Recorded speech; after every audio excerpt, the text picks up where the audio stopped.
Está começando mais um MFcast, o podcast do MF Rural.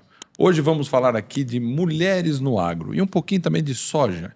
E para isso estamos aqui com as irmãs Franciose, Ana e Edna. Tudo bem? Tudo bem. Tudo bem. Agradeço a oportunidade de estar aqui com vocês, batendo esse papo legal aí de agro, que é o que a gente mais gosta de fazer, né? É o nosso dia a dia, a nossa rotina aí. Vamos ter uma conversa muito boa, tenho certeza. Muito bom. E aqui ao meu lado também, Walter Serrano. Tudo bom, Walter? Bom demais da conta. E olha, hoje o papo é bom, porque eu até estava conversando com as meninas antes aqui, eu tenho 4 filhas e sempre falei para minhas filhas, olha, se virem, sejam vocês, sejam independentes, para que vocês possam tocar a sua vida, independente de estar junto com alguém ou não, tem que ter sua vida. E a mulher está provando a cada dia que passa que ela tem espaço e principalmente no nosso ambiente, que é o agronegócio. E o papo vai ser muito bom. É isso aí. Bom, vamos lá. Para começar, vamos lá do comecinho. Quero saber o seguinte, como é que vocês entraram no agro? Já nasceram no agro? Como é que foi isso? Conta pra gente um pouquinho a história lá no começo. Bom, a nossa família, ela tá no agro desde sempre, né? Os nossos avós já são lá do Rio Grande do Sul, sempre trabalhando naquelas colônias. Então, o agro já está na família há muito tempo. E a propriedade nossa, em Mangueirinha, ela vai completar 50 anos que os meus pais começaram ali. Então, a gente já teve toda essa infância na fazenda e tal. Mas nós tivemos uma transição que nós saímos da fazenda para estudar. Fomos estudar em Curitiba. Fazer já segundo grau ali, segundo grau na época, né? Hoje é nível médio, né? Na nossa época era segundo grau. Eu me perco sempre. Na minha época era segundo grau. Mas enfim, aí eu fui, eu vou falar um pouco de mim, depois a Edna fala da formação dela. Aí eu acabei fazendo faculdade de veterinária, já pensando nisso, já pensava em, vou ter um espaço na fazenda, quem sabe, e gostava muito dessa área. Então eu me formei em veterinária na Universidade Federal do Paraná. Tá. E aí, nessa época, meu pai estava trabalhando lá, os meus irmãos também estavam começando a se inserir ali na propriedade. Teve uma fase que ela ficou arrendada por motivos lá familiares, lá ela ficou um tempo arrendada. E aí, eu fui fazendo veterinária, me formei. Quando eu me formei, eu não tinha ainda um espaço ali.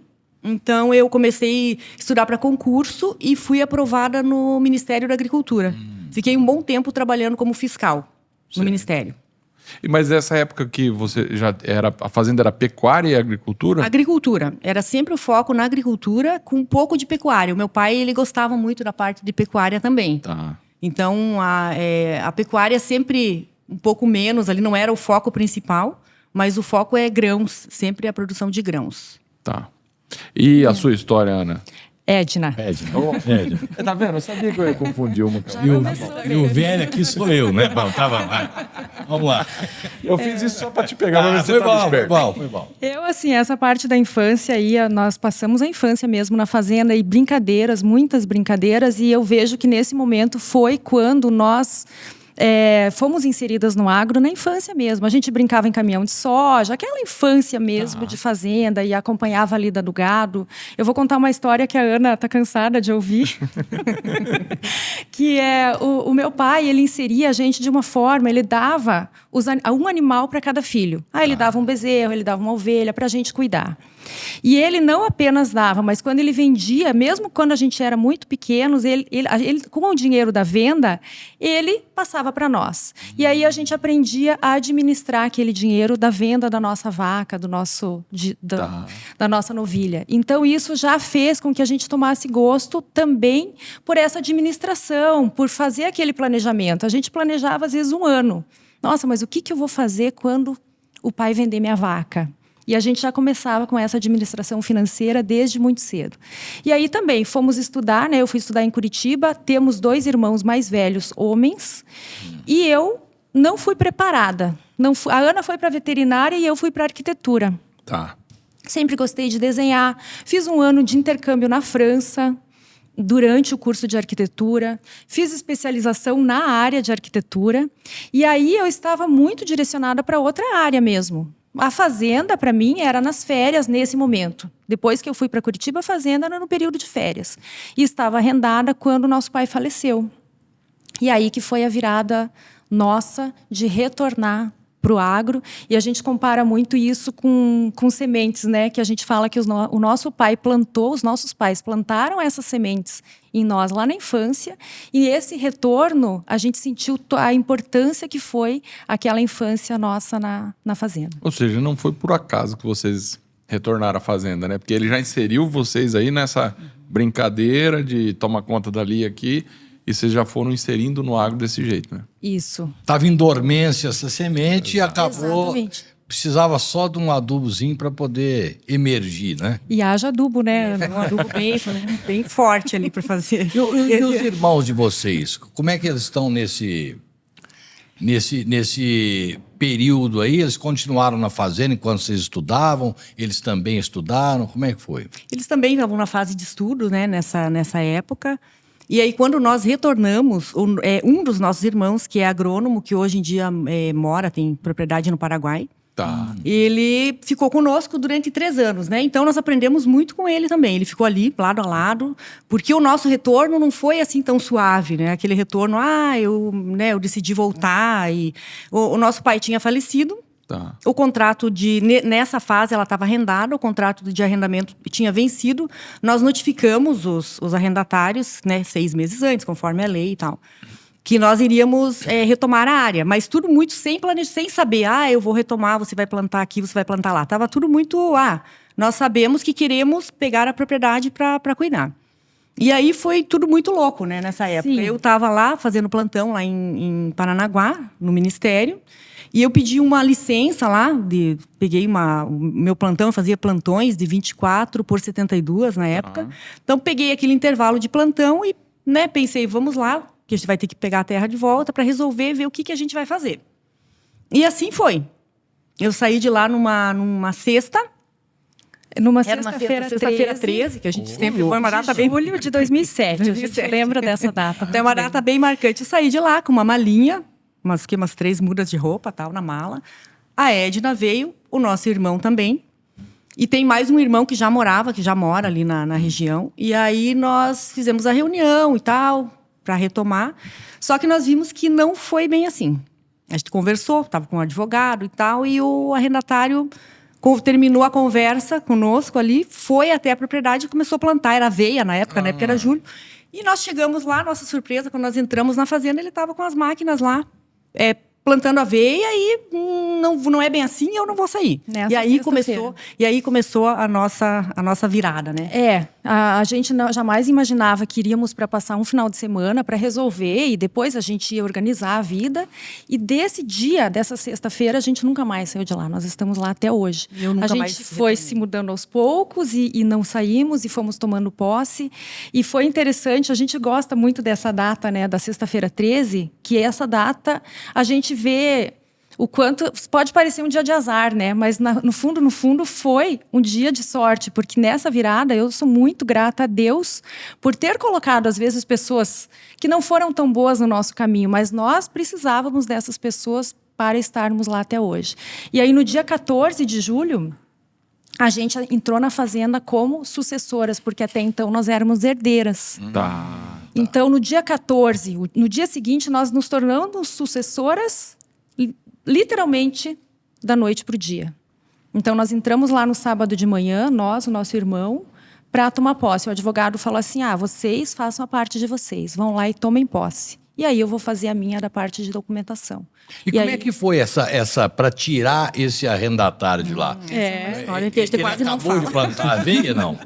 Não, ele não acabou de plantar. Bom. Nesse dia, nós não chegamos sozinhos, né? Claro, Então, eu assim, imaginei na bem noite isso, do dia 13, o meu irmão foi na cidade, buscou seguranças e foi preciso tomar posse Na com força, seguranças, colocando pessoas no portão.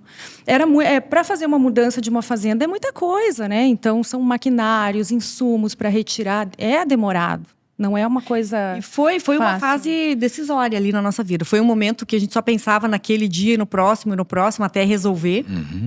E em algum momento eu pensava que era tanta coisa para resolver, até você chegar naquilo de só pensar no teu trabalho da agricultura, que é plantar, cuidar, colher, como a gente faz hoje. Era tanta coisa para resolver e assim, nós não tínhamos também o financeiro ali muito, nós não tínhamos o maquinário. Para você conseguir comprar, investir, financiar, é tudo muito demorado. Sim. Então, a gente chegou ali muito... até fragilizadas nesse sentido. Porque tinha lá as nossas reservas, né? Mas para você sair comprando todo o maquinário, não é da noite pro dia. Não. E aí, a gente começou assim, comprando um maquinário mais antigo. Eu lembro como se fosse hoje o primeiro pulverizador que nós tivemos, um Vortex usado que a gente comprou. Era quase tudo Aí usado. quando a gente foi, compramos ele, quando nós fomos colocar ele para funcionar, saiu água por tudo, menos pelos bicos. e ali a gente procurava sempre olhar com positividade. Não, vamos levar lá para arrumar. Ele ficou lá, sei lá, 3 semanas, um mês na oficina e ele foi o que nos ajudou por um bom tempo. Então, o maquinário, fomos comprando um maquinário barato, né? Sem gastar, sem grandes investimentos. Financiamento, a gente conseguiu começar a financiar tratores e aí foi o recomeço. Só para vocês terem ideia, a nossa primeira safra, ela rendeu 60 sacas por alqueire. Porque a terra estava degradada. Então, com o tempo, até hoje você estava comentando sobre demorar um tempo para começar a receber o retorno desse negócio. Nós demoramos, acho que pelo menos uns 5 anos para começar a receber E já o era retorno. soja? Vocês já começaram com soja? Com soja e milho. Então, era o cuidado com a terra, eram as máquinas, e pagar financiamento, e financiamento do custeio também na lavoura. E tudo isso era muito novo para nós. Pensa eu, como arquiteta, os meus números na minha cabeça eram muito menores. A gente, no início, levava um susto. A gente falava, nossa, mas eu vou ter um financiamento para daqui a 8 anos? Que eu tenho 8 anos para pagar um financiamento de um valor que para nós era grande, porque é um custo alto. Sem dúvida. O custo é muito alto.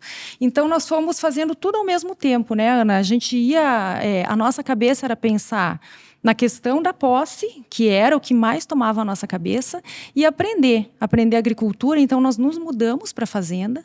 As casas estavam degradadas ainda naquela época. Fomos morar lá. Só que a gente levava tudo tão na alegria, a gente nunca perdeu, e acho que isso tem a ver com a fé também, né? Nós nunca perdemos a fé e a alegria. A gente estava sempre levando numa boa e fazendo brincadeira e se colocando sempre para cima. E eu tenho certeza que isso, até hoje nós somos assim, isso faz toda a diferença na hora de um desafio. Porque você falou da posse, imagino, demorou, não é você falou do dia para a noite, mas você não tira do dia para a noite, né? Você ainda fica naquela transição que você não pode fazer nada, esperando o outro sair. Sem renda. Sem renda. E depois que sai também continuou durante anos, né? briga na justiça demorou mais uns 5 anos. E chegou a ter até uma reintegração de posse enquanto a gente estava com a terra plantada. Na sexta-feira de carnaval. Do arrendatário. Na sexta-feira de carnaval, no fim do dia, o juiz deu a reintegração para eles. E a gente passou o carnaval inteiro sem poder entrar para fazer os tratamentos na nossa soja. E aí, para poder entrar com recurso, depois. Só depois do feriado. Mas passado esse tempo, acho que foram 5 anos mais ou menos ali. Aí foi tudo resolvido. Nós tivemos... Mas eu fico pensando aqui, é impressionante, né? Porque é que nem acontece com aluguel também, às vezes, em imóveis residenciais, né? Porque a pessoa tá ali, vai sair, daí não... a justiça é um negócio de demorar 5 anos para definir. Mas no nosso caso, como o meu pai já estava mais de idade, na época foi feito ali umas coisas já pensadas em contrato, então não era bem assim. Tava ali muito confuso. Mas foi tudo resolvido. Tinha né? brechas no Tinha contrato. brechas no contrato. Todo contrato e tem pessoa, brecha, né? E a pessoa vai usando aquilo, mas enfim, conseguimos resolver. E aí, quando a gente resolveu isso, a gente já estava mais segura, sabendo o que estava fazendo, que nesse meio tempo era muito estudo. Era indo lá, conversando com o mecânico, levando peça para oficina, para conserto. Para quem não sabia nem o que era um cardan, eu lembro que na primeira vez que eles me pediram para levar o cardan para oficina... Você procurou o Ricardão, né? Sim, o cardan, eu tenho que levar. Então, a gente foi metendo a cara mesmo. Pegando peça, deixa eu ver aonde que vai essa peça aqui, o que ela serve, para que levar na oficina, conversar com o mecânico, e a gente foi fazendo aquela rede de contatos, de pessoas conhecidas, de pessoas amigas. Se é o mecânico que já é teu amigo, que você troca ideia e aprende com ele. O agrônomo que vai na fazenda, que você vai junto fazer vistoria e ele já te explica 1000 coisas. Pesquisa, livro, curso. A gente foi por esse caminho do conhecimento. Tá, e dando a cara para bater. É o conhecimento que faz tudo, né? É o conhecimento que faz tudo. Então, acho que isso foi bem importante, né? Sim, e o conhecimento naquela época e até hoje é uma coisa que para, né? não para. Se a gente parar um pouco, como é que foi a aceitação Isso eu ia perguntar agora. Como é que foi a aceitação dos vizinhos, do pessoal da cidade? 2 meninas assumindo um negócio que é de homem, né? E como é que eles aceitavam? Eu acho que teve os dois Eu acho lados, que não né? dá para generalizar. É. Com certeza teve os dois lados. Teve o lado da admiração de pessoas que nos davam muita força, que era todo esse pessoal que a Ana acabou de comentar, pessoas que nos ajudavam, que tiravam as dúvidas. Porque imagina, quando você tem pouco conhecimento, às vezes as dúvidas são tão básicas, né? E tinha pessoas sempre do nosso lado. Porém, teve, claro, eu acho que uma minoria, né? Mas uma minoria bem minoria forte. Que foi uma pressão grande. Uma pressão no início. grande. Como é que foi essa pressão? É, porque a gente teve muito apoio da cooperativa também. Isso foi bem importante. Você chegar lá para plantar. Nós chegamos em julho, né? Para começar a plantar logo em seguida, dessecação em agosto, para começar a plantar em setembro. Outubro é muito rápido. Então, a cooperativa, ela deu todo o apoio. Semente, sem saber se a gente ia colher para pagar. Semente, a gente teve um apoio muito grande da cooperativa. Isso foi muito importante para nós. Mas o outro lado foi se mostrando com o tempo. Então, a partir dali... No começo, eles acharam que a gente não ia ficar. Tava tranquilo. Sempre vai ficar um ano, vai cair fora. Vieram de Curitiba, estudavam em Curitiba. Não vai ficar aqui. Como que eles falavam? Não aguenta. Não vai aguentar. Não duram. Isso que a gente ouvia. Você não vai durar. E aí, a gente foi passando o primeiro ano, o segundo, o terceiro. Quando eu acho que perceberam que a gente ia ficar por ali mesmo, aí a gente começou a sofrer uma pressão gigante. Uma pressão muito forte no sentido de compra da propriedade que não estava à venda. Era a ligação de corretor o tempo todo, era na nossa casa, chegavam indo na nossa casa. E assim, não perguntando, afirmando, eu tenho um comprador para sua área. E aí era uma pressão, era muito desagradável. E assim, chegar com um dano patrimonial para tentar forçar uma venda. Então foi como difícil. nós fomos resistindo e falando, falando por palavras, não tenho intenção de vender, não tenho intenção de arrendar. A pressão foi se tornando cada vez maior. Então, começou com palavras, eu tenho comprador para a tua fazenda. Não, ela não está à venda. Não havendo esse sucesso da parte deles, começou com dano patrimonial. Então, nós começamos a fazer essa relação quando... Fogo na fazenda, na soja seca. Uma semana depois, a ligação. Eu tenho comprador para sua fazenda. Era criminosa, era mafioso o Nós temos negócio. uma pasta de boletins de ocorrência Corte de coisas cerca. assim. Corte de cerca. Você chega lá, tá tua cerca toda cortada. Nossa. Daqui a pouco, uma ligação. Eu tenho um comprador para sua fazenda. E a gente, no fundo, E aí, sabe e a de gente quem se trata, né? Sim, são pessoas até influentes.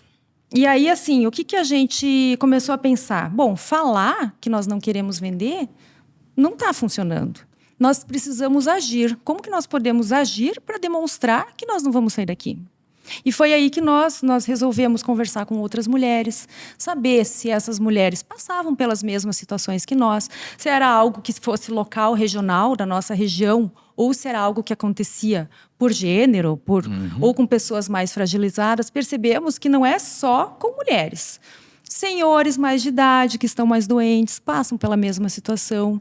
Pessoas que têm um filho que está estudando fora, que é jovem, que está na cidade, que ainda não está por dentro, passam pela mesma situação. Então, são pressões que as pessoas veem alguma fragilidade nesse perfil. Alguns perfil perfis. com fragilidade maior, Isso. eles vão atacar. E aí nós pensamos assim, nós temos que agir de alguma forma que a gente demonstre o que nós queremos, que não é, de maneira nenhuma, sair do nosso lugar, que está na nossa família há 50 anos agora, que é justamente... resolvemos conversar com outras mulheres, resolvemos formar um grupo de mulheres lá em Mangueirinha, na nossa cidade, e também fizemos 2 coisas, né, Ana? E resolvemos pintar o nosso primeiro trator de rosa. Às vezes parece uma frescura, né? Ela pintou o trator de rosa, que bonitinho. Mas não, pintar o trator de rosa era para a gente responder. A gente falava, o dia que me ligarem, falando, tenho comprador para a tua fazenda, a gente ia responder, sabe quando que eu vou vender minha fazenda? O dia que eu vender meu trator primeiro. E nunca a gente teve a oportunidade de dar essa resposta, porque foi muito mais assertivo nós agirmos do que falarmos. Mas quando que isso mudou, né? A gente tem uma percepção bem... a gente fazia um trabalho muito sério dentro da porteira. Aquele trabalho que a gente já vinha fazendo desde o primeiro dia. Só que isso não era suficiente. E nós tínhamos uma mentalidade de que, eu vou trabalhar aqui no meu canto, quietinha, e ninguém vai me ver, me perceber, mas eu estou trabalhando fazendo o que eu quero, que é o que eu amo, que é cuidar da propriedade e tal. E a gente achava que fazendo isso, uma mentalidade totalmente equivocada, né? E demoramos muito, né, para perceber isso, que fazendo isso ia ficar tudo muito tranquilo e eles iam nos esquecer. E muito pelo contrário. Então, quando nós começamos a fazer o trabalho fora da fazenda, né, além dos portões da propriedade, e ter mais voz, começar a se comunicar um pouco de maneira melhor, aquele engajamento que você começa a conhecer o pessoal, trocar ideia.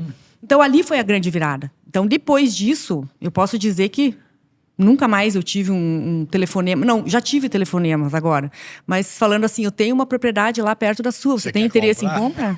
Então, as coisas mudaram. Então, E aí a gente percebeu também que, às vezes, é um posicionamento nosso. Você pensa que se você só ficar ali, você não incomoda. A gente pensava, falava exatamente isso. Mas eu não atrapalho ninguém, eu não incomodo ninguém, mas às vezes está aí o teu problema. É esse que é incomodar. É esse que é o problema.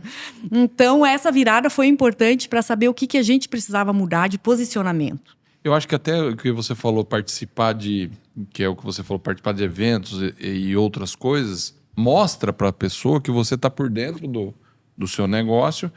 E mostra para ele, fala, bom, realmente elas estão querendo fazer algo ali, não estão ali só simplesmente sendo a filha do fulano que está querendo tocar fazendo de qualquer jeito, Exatamente. né? Então você mostra realmente o que você quer. E isso acaba criando um respeito por eles também, e aí fala, bom, vamos deixar que elas sabem o que estão fazendo. Nós sempre participamos, desde o início, de eventos, mas como participantes. A partir dali, nós começamos a organizar. Tá. Começamos a organizar e chamar as mulheres também. Porque aí, tanto que no início nós achávamos que tinha poucas mulheres, assim como nós, poucas participavam, a gente participava e tinha poucas mulheres nas palestras. E nós começamos a perceber que não, que elas não participavam. Mas a partir do momento que nós começamos a chamar e começou a virar um movimento. Então, E as mulheres todos estavam lá igual vocês, né? Vamos fazer o nosso quietinho vamos fazer. aqui, né? E assim, sempre de uma forma muito, muito bonita, muito assim, natural, sem competição. Simplesmente começar a chamar as mulheres para participar dos dias de campo e de uma forma natural, assim, sem competição, nunca nada disso. E sempre com foco no técnico. No conhecimento técnico. Aí nós começamos a promover as palestras mensais, né? E aí sempre com o conhecimento técnico, uma palestra técnica. Então tinha, né, acho que umas 30 pessoas, mulheres mais ou menos, 40, 20, começou assim. E aí sempre com uma palestra técnica e no final aquele café com aquela troca de ideia, né? Um network. E isso aí no grupo também, o que uma plantou deu certo, uma indicação. E eu acho que foi muito importante isso. E aí, tanto é que em Mangueirinha a gente percebe uma mudança de comportamento significativa. Essa troca de conhecimento é importante. Muito importante. E agora também todas as cooperativas têm os núcleos femininos. Tem palestras o tempo todo, palestras, encontros, viagens técnicas. E tanto é que os nossos encontros mensais a gente não está fazendo mais, porque tem muita oferta de curso, de palestra. E aí, nesse momento, nós estamos participando de uns projetos mais amplos, até em outros estados, né? Sim. Tem um projeto do Rally que a gente participa, que é bem legal, que viaja para conhecer histórias de outras mulheres. Então, a gente está fazendo um intercâmbio agora com outros estados. E essas outras mulheres que vocês identificaram, que acabaram participando disso, elas também tocavam o negócio, ou estavam com o marido, ou simplesmente estavam lá e ninguém prestava atenção? Olha, tem as que estão à frente da gestão, tem outras que estão lado a lado, e tem também as filhas que às vezes estavam pensando em fazer até outros cursos e despertaram para ir para a área do agro. Porque até então era feio, era considerado como se fosse feio. Ai, nossa, né? E da forma como a gente fez e como tem feito, não é um movimento nosso isso, é um movimento nacional. Sim. Hoje é bonito ser uma mulher que trabalha no agronegócio. Só que foi muito rápida essa mudança. Nós formamos o grupo em 2018. Então, era bem... Ainda de 2018 para cá, as coisas mudaram bastante. A questão é que as redes sociais e a comunicação, por ocorrer muito mais rápido agora, as coisas conseguem criar corpo muito rápido. Isso. Né? Você vê, ó, a gente tem o próprio MF Rural do site nosso, hoje 40% dos visitantes são mulheres. Que legal. Você fala assim, nossa, tem lá 2 milhões de acessos no mês, 40% é mulher. Então é muita gente, né? Bastante. A gente mesmo Não, a gente não tinha levantou ideia. os dados e falou, nossa, impressionante. Então tá realmente quase meio ali, um negócio muito bom. Né? E as mulheres, quando elas estão no lado a lado, ao lado do marido, muitas vezes elas fazem a parte financeira. As mulheres ficam bastante no financeiro e possivelmente por isso elas estão em busca do... Pode ser. Das também compras, né? É verdade. E elas são mais organizadas que nós, né? Ah, não tem dúvida. Não tem dúvida. Mas uma coisa interessante nisso que vocês estão falando tudo, eu acho que o mais interessante é vocês não se vitimizaram. Isso. Porque isso Bem observado. Esse é um problema que tem. Eu vou me vitimizar aqui e deixar. Não, mas eu não consegui porque. Ai, não me dão espaço, Exato. eu quero o meu lugar, mas ninguém... na verdade, o lugar nós já tínhamos o nosso lugar. Nosso lugar já era nosso lá. Mas nós tivemos que conquistar isso, nós precisamos conquistar. Se a gente fosse esperar alguém abrir porteiras para nós, eu acho que nós estaríamos esperando do lado de fora lá da se porteira. conquista, né? Trabalhando, não tem outro jeito. É mostrando resultado. É você focar no que você quer. Eu quero ampliar minha área, eu quero aumentar a produtividade, eu quero ter excelência no que você faz. É isso, não tem outro caminho. É aquele caminho de, claro, esse caminho das palestras, né, do engajamento. Mas o principal de tudo isso é o trabalho. É você saber o que você está fazendo, conhecer o teu trabalho. Né? Hoje eu não fico mais lá bazucando lá de vez em quando só por diversão, lá a gente está em cima dos tratores, mas eu sei, se eu quiser subir no trator ou levar uma peça para arrumar na oficina, eu sei o que eu estou fazendo. Inclusive na hora da compra de uma máquina. Na compra Nós de uma tivemos máquina. Ninguém vai chegar para você e falar da repimbona, da parafuseta que não vai te enganar, né? Ninguém vai. Exatamente. Então, assim, nós temos fomos atrás desse conhecimento e isso é o que nos dá aquela Segurança, de chegar sustentação. até para comprar, até na hora da compra das máquinas e mostrar mesmo. Na verdade, o que funciona em 100% das 100% das coisas é o trabalho, né? Não adianta. E daqueles 60 sacos, daquelas 60 sacas por alqueire, o que virou? O que é hoje? Hoje nós continuamos buscando, né? Isso que a gente fala. A gente nunca vai chegar no que a gente acha que tá bom, né? A gente vai querer melhorar sempre. Tem que ser sempre. Mas a gente foi, com o tempo, melhorando, corrigindo. Tinha muita erosão. Quando a gente pegou, a terra estava com erosões, degradada, não tinha cobertura. Então, a gente foi fazendo todo um trabalho de correção do solo, de cuidado. Quando nós chegamos, tinha lixo espalhado pela fazenda. Então, a gente começou todo esse trabalho de formiguinha. Reforma, claro que fazendo aos poucos, conforme a nossa situação ali, com a situação financeira foi melhorando, nós fomos melhorando o maquinário, E claro aumentando que a as produtividade. cultivares também melhoraram muito de lá para cá. 17 anos atrás, os cultivares também produziam menos. Claro. Hoje tem cultivares muito mais produtivos. Conseguimos passar de Mas acho que 200 a sacas gente, por alqueire em algumas pelo variedades, menos, assim, dependendo do pelo ano. menos triplicar, eu acho que na mesma área, isso que é interessante. É né? isso Como que é você bom. consegue triplicar a tua produtividade na mesma área, cuidando do solo, isso a gente cuida muito. Cuidado do solo, tanto no inverno, como lá nós não fazemos safrinha por causa do nosso clima, é um clima mais frio, então o inverno é o período de cuidado. Nós cuidamos da Perfeito. Você terra. não usa para fazer aveia, por Faz exemplo, no trigo, inverno? aveia, Faz? sim. Aveia, Faz. faz. Aham, estamos Uma parte fazendo da área, mix. Trigo.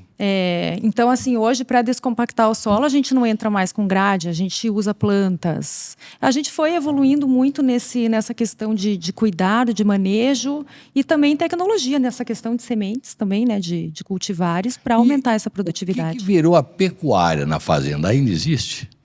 Muito pouco. A gente acaba, às vezes, colocando um gado para engorda ali, mas a pecuária, para nós, ela é uma coisa que a gente já pensou e conversou. A veterinária. Vou resgatar o meu lado veterinário. Mas a gente já pensou nisso, que tem ali possibilidade de a gente encaixar a pecuária ali, com certeza, né? A gente já está até estudando algumas formas numa pecuária naquele pasto adensado. Nós já temos uma área que é possível fazer isso, que são aqueles piquetes, que você faz os piquetes do gado. Fazer rotacionado ali. No rotacionado a gente está com uma ideia, mas ainda hoje é mais, às vezes no inverno, nessa veia. Uma coisa pontual. Mas como nós estamos fazendo os mix também, para correção diária, para a descompactação, para cada situação, em cada talhão é um mix diferente, então às vezes isso impossibilita de colocar o gado ali, porque aí vai vir às vezes o mato. A gente faz controle de plantas daninhas com os mix, então é todo um manejo, mas a ideia nossa seria destinar uma área mesmo para Eu pecuária. acho que é o próximo passo. Acho que agora está começando, depois de todo aquele sufoco sobre sobrevivência, e aí a gente começa agora a ter mais calma para conseguir planejar. De uns anos para cá, a gente está conseguindo focar no trabalho e fazer esses planejamentos. Então, a gente aumentou a área agora há 4 anos, né? Então, ampliamos a área, adquirimos uma área. E aí a ideia é, talvez, pensar no gado também, e em outras possibilidades que a gente tem conversado muito também, a gente tem muito a explorar, né? De maneira sustentável a propriedade. Olha uma coisa interessante que a gente está sempre falando aqui, e é muito interessante para o pessoal ver, que vocês mesmos falaram, é possível aumentar a produção sem aumentar a área, quer dizer, a produtividade, tecnologia, né? Muita gente fica falando, porque desmata, porque não é não. Principalmente o agricultor, ele é muito afeito à tecnologia, né? Vocês buscam muito a tecnologia mais do que o pecuarista. E talvez aí por isso o agricultor seja um pecuarista bem eficaz, né? Hoje tem muito agricultor entrando na pecuária também, assim como vocês estão falando, né? Porque tecnificando um pouco mais, né? Bem mais. Mas aí você vê, essa produtividade que vocês falaram, 60 sacos por alqueire, é isso que vocês tinham lá atrás? Naquela primeira, no primeiro nossa. ano. Primeiro. Isso, se colocar em hectare, dá uns 24, porque normalmente fala por hectare, né? Isso não Assim, paga, né, nem uns 24. Hoje, olha a diferença. Mas é E um aquilo trabalho. foi no decorrer, foi por causa da terra, do estado que a gente pegou a terra, né? A gente teve que ter alguns anos para começar a aumentar gradativamente a produtividade. E muito cuidado com a terra, ano após ano, né? E cobertura de inverno, e fertilizante, Na verdade, calcário. a questão do aumento da produtividade na mesma área é um conjunto, né, então, de fatores. É solo bem corrigido, bem descompactado, estruturado, adubação, aí cultivares, tem a questão da chuva, do clima também, se vai chover. Então, no geral, é um conjunto de fatores. Às vezes a gente acerta em tudo, chega lá no final, não choveu. Tá tudo certo. Sabemos disso, a gente já sabe que a agricultura é feita de ciclos também, tem de ciclo de alta, ciclo de baixa, e nós vamos enfrentar. Negócio, né? Faz parte do negócio. Mas acho que, no nosso caso, muito era a questão do solo, da correção. E além de conhecer bem da parte de técnica, né, de agricultura, a gestão é muito importante. Então a gente começou a direcionar muito nos cursos de gestão. Gestão financeira, gestão de risco. Então, de um tempo para cá, a gente começou a focar muito nisso também. E isso vocês dividem igualmente o trabalho, ou uma mais fica no financeiro, a outra mais no operacional? Como é que vocês dividem? O nosso é bem dividido, mas sempre tem uma que puxa mais pro lado. Ela pega no meu pé, fala que eu sou capricorniana, que só pensa em dinheiro, né? Então, automaticamente, eu tô sempre pensando bastante no lado financeiro, fazendo muito cálculo e como que a gente vai fazer ali, venda e comercialização. A gente não dividiu, mas eu automaticamente fui me direcionando Sozinho mais. vai me direcionar. Só que a palavra final é sempre das duas. A gente se reúne e aí as grandes decisões, nós tomamos juntas. Então, hoje a fazenda são só vocês duas tomando conta de tudo. Na nossa parte. E a nossa mãezinha. Sim. A nossa mãe é muito importante para nós. A nossa mãe, ela Junto com vocês. Ela é junto com a gente ali. Ela, como meu pai faleceu, ela ficou mais convivendo com a gente. Então, a opinião dela é muito importante para nós, as orações dela também. Então, ela está sempre ali do nosso lado, como um porto seguro mesmo. E ela tem aquela sabedoria, ela conviveu. O meu pai era muito empreendedor. Meu pai era um excelente empreendedor. E a minha mãe, ela não trabalhava diretamente na fazenda, mas ela estava sempre ao lado dele. E ela, muitas vezes, ela vem e nos abre os olhos. Olha, aconteceu isso, daquela vez. Assim, ela nos abre os olhos de muita coisa. É uma sabedoria, pela experiência da sabedoria dela, assim. O pai de vocês chegou a ver vocês assumindo a terra, ou não? Não chegou a ver. Ela contou no começo. Foram É que 2 isso anos, foi né? quando? Ele faleceu em Quando 2005 ele morreu, é aí que elas foram. e nós assumimos em 2007. 7. Ele não chegou a ver. Mas ele está vendo, com certeza. Sem dúvida. Ele está nos apoiando. Sem dúvida E esse começo, você tinha um irmão que ajudou vocês durante 3 anos, depois ele saiu. Então, só ficou vocês duas aí. Só nós duas. E o outro irmão? O outro irmão, o nosso irmão mais velho, ali teve uma certa dificuldade de aceitação da parte dele também. Foi um pouco difícil no começo, até de conseguir acertar. E aí foi difícil também. E hoje ele acho que não teve aquele apoio. Tem um irmão mais velho que vai me apoiar, que bom. Não foi assim, não foi bem assim. Mas hoje ele é nosso vizinho ali. E aí cada um tem a sua. Eu e a Ana fizemos sociedade e ele ele planta na área dele. Toca dele. De vez em quando vocês olham assim e falam, nós estamos melhor que ele. Tá nascendo mais aqui do que lá. Eu sou tão grata, assim, mas é tão engraçado, né? Eu gosto de ver todo mundo bem.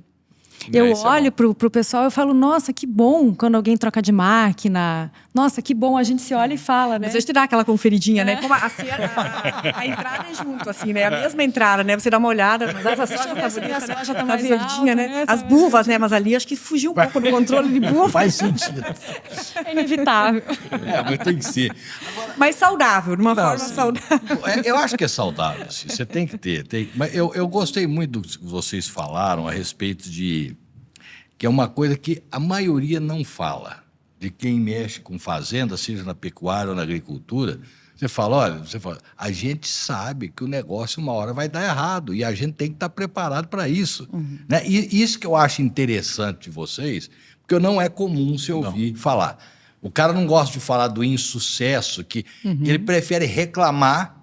Olha, isso aqui deu errado porque fez isso, porque fez aquilo. Não, vocês falam, tem ciclo, tem isso. Então, vocês se preparam para isso, né? Quer dizer, não é aquele cara que ele foi bem na lavoura esse ano, ele vai lá e compra Dodge Ram, vai lá e compra o jet ski, compra o helicóptero. Não é o Pablo Marçal, mas compra, faz, né?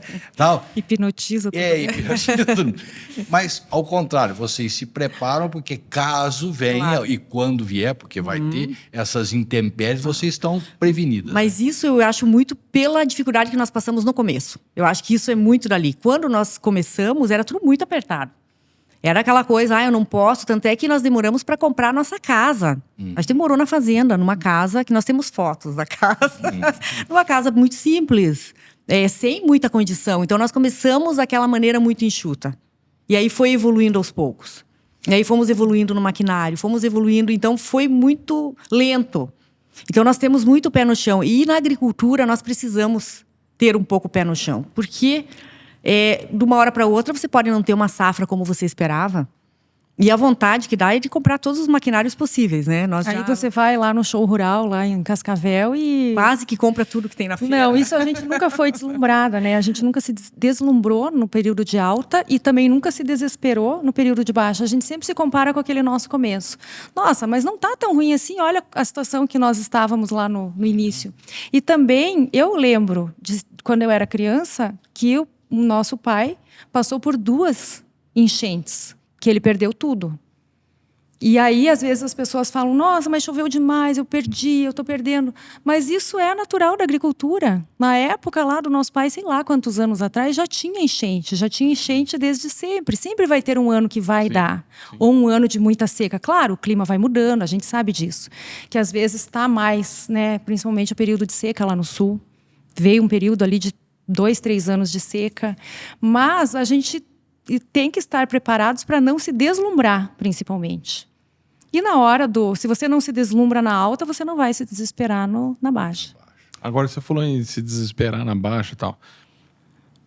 Qual que é a importância nessa questão do se desesperar, de você ter alguma, igual vocês falaram muito de fé, de ter fé em Deus nessa relação de não desespero na hora do sufoco? Eu acho que aí está a fé mesmo. É da gente acreditar, né? Aí acho que desde lá daquele nosso foi período, o que segurou, né? Eu acho que foi o que segurou a gente naquele começo ali. Porque tinha tudo para desistir. A gente tinha tudo para desistir. E junto com a minha mãe, a gente sempre teve muita fé. E pensava, nossa, vai, né? Vai dar certo. E agradecia muito aqueles pequenos passos. Olha, nessa colheita eu colhi melhor do que o ano passado. E a gente sempre foi baseado em muita fé. Senão a gente não teria segurado celebração, as né? pontas. A gente celebrava coisas que aparentemente são muito pequenas. Mas a gente sempre agradeceu. nossa, de agradecer coisas realmente que quem vê de fora às vezes pode parecer que não seja assim.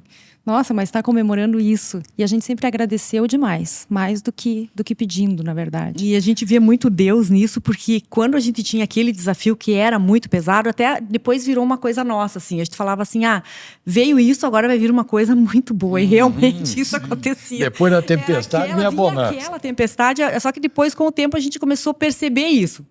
Ver com mais tranquilidade, resolver com mais calma. E realmente depois você via que vinha uma coisa muito boa depois disso. E continua sendo assim. Hoje mesmo, quando tem um desafio grande, a gente até olha uma para outra e fala assim, não, é só para a gente se fortalecer. Só que vamos ver como vamos agir para... E eu sou assim, eu peço para Deus, dificilmente eu peço algo específico para Deus. Eu peço que Deus me conduza da melhor forma, que eu seja instrumento de Deus e que seja da melhor forma como Deus quer. E Deus é tão criativo, né? Esse é o adjetivo que nós usamos. Deus é tão criativo que se nós pedíssemos, Ele não iria nos dar só aquilo, porque Ele sempre nos dá algo que a gente às vezes nem imaginava. Porque essa nossa virada foi por causa dos desafios. A gente não teria feito tudo o que fez se não tivesse tido essas dificuldades ali. A gente estaria mais numa zona de conforto, mais ali. Eu acho que isso tudo foi importante para essa mudança, para essa virada. É o que a gente fala na roça, lá no Beraba, é necessidade que faz o sapo pular. Então, se não pular, você não vai sair do lugar. Então, tem que se virar mesmo. Eu admiro muito isso nas pessoas, porque, olha, você que está em casa, está assistindo a gente, plantar é difícil demais. Porque chega uma hora que não depende nada de você, nada. Você tem luz, temperatura e umidade para poder definir o sucesso dessa atividade. Você não tem controle sobre a luz, não tem controle sobre a temperatura, talvez a umidade fazendo irrigação. Mas é muita variável que tem e muito pesada. Eu admiro vocês demais por fazerem isso. E admiro mais ainda é o fato de não esmorecer, não aceitar o não dos outros. Essa covardia que fizeram, essa coisa mafiosa. Sim. Isso é terrível, né, Rogério? Mas isso é aquele negócio que a gente falou aqui antes, Walter. Não é só com elas, mulheres, existe vários tipos de terrorismos em outras áreas, todas as áreas, na verdade, né? O que é importante é não se vitimizar, assim como vocês fizeram. Passar por cima. E é aquele negócio que a gente fala, às vezes tudo dá alguma coisa mais desesperador na gente, mas é o tempo de Deus, né? Tudo é o tempo. Às vezes é exatamente aquilo, o tempo de Deus é certo. Fala, mas poxa, mas tá tudo certo, podia ter, um pouquinho mais eu ganhava, mas quem sabe esse ganhar mais, você iria se deslumbrar, iria fazer alguma coisa errada, sei lá, não sei. Né? Então a gente tem sempre que ter essa consciência para não... É não ser conformado com isso, né? Que é diferente, né? Exatamente. Você acreditar e ser conformado. Não. É ir atrás, é fazer a tua parte. Não adianta pedir e ficar lá em casa, né? Parado no sofá. Mas que sempre tem, a gente percebe demais, sempre tem o dedinho de Deus. E o autoconhecimento também. Isso a gente buscou também. A gente buscou trabalhar mais esse autoconhecimento, né, fazer aqueles cursos lá de imersão que a gente não fazia até então, de uns anos para cá, e isso também fez muita diferença. Isso já é bíblico lá de Salomão, que falava no Provérbios: busca sabedoria mais do que ouro e prata. Mas isso muda tudo, então, isso muda muito. Muda tudo isso daí, né? Exatamente. Quando a gente vai nesses cursos de conhecimento pessoal e vai ler a Bíblia, você... Tá tudo ali, né? Você vê que estava aqui. A gente fala, nossa, às vezes eu fui tão longe e estava aqui, fechado aqui. Mas é preciso, eu acho que é necessário fazer isso. Eu acho que é enriquecedor, te traz uma coisa... E uma visão do mundo diferente também, a interação com outras pessoas. E às vezes a gente precisa ouvir uma outra forma de falar a mesma coisa que para nós vai fazer sentido. Isso, exatamente. É isso que eu vejo também. Agora, vocês estão aí plantando soja já desde 2007, né? Vocês falaram de colocar um pouco de pecuária no meio. Vocês imaginam também outras culturas principais? Igual você falou, tem outros projetos. Tem alguma outra cultura que vocês imaginam fazer ou não? É focar na soja e ser cada vez melhor na soja? Na verdade, ser cada vez melhor na questão da semente de soja, que é... semente de soja. Que é a nossa região, é uma região propícia para a produção de sementes. Então, é nós melhorarmos nessa questão, na questão da produção de sementes. E também de outras variedades, a gente planta feijão também, dependendo do ano a gente faz, planta feijão, trigo. Sim. Esse ano a gente não plantou feijão Milho. porque atrasou muito o plantio, por causa da chuva atrasou muito o plantio da soja, a gente acabou não colocando feijão, né? Então a gente está sempre Essa pensando variação nisso. é importante também para Rotação de cultura, fazemos com milho, que na nossa região não tem safrinha pelo clima. Dificilmente dá para fazer safrinha só de feijão e numa área menor. Ali em Mangueirinha ainda o pessoal porque é bem pertinho da cidade de Mangueirinha, ainda a temperatura é um pouco mais alta. Onde a gente está já é mais frio. Até uns 5 graus de diferença de Mangueirinha, uma região mais fria. Então, o milho ele entra na cultura de verão. O milho entra no mesmo período da soja. Então, nós separamos. Funciona essa questão da semente? Eu quero entender aí para o pessoal poder entender. Quer dizer, vocês não só produzem a soja para poder botar no caminhão e mandar para o silo ou para o porto e tal. Também produzem para vender semente? É assim? A gente Vocês têm uma semente de vocês? Não, Como a é que gente é produz a semente para a cooperativa. A gente tem os campos de semente e quase, acho que 80% da área esse ano está como campo de semente, de produção de semente. Então, quem vai produzir semente tem que ter um cuidado todo diferenciado. Desde o plantio, os cuidados, né? Cuidar com a sanidade. Na colheita tem uma série de cuidados que a gente precisa ter. Então, a gente produz essa semente para a cooperativa e tem um ganho por produzir isso. Sim. Né? Mais Um do prêmio. que se você produzisse a Que soja. pode ser 15%, 20%, 25%, dependendo da variedade que eles precisam e que você produz ali. Então, a gente tem um prêmio maior por esse cuidado todo que nós fazemos, que é um cuidado diferenciado desde o plantio até a colheita. Como é que é? Na colheita, mas colhe no mesmo tempo da soja normal, Tudo com a igual. semente? É Tudo igual. São os cuidados para não dar mistura de variedade, para colher com a umidade ideal, para não dar dano mecânico.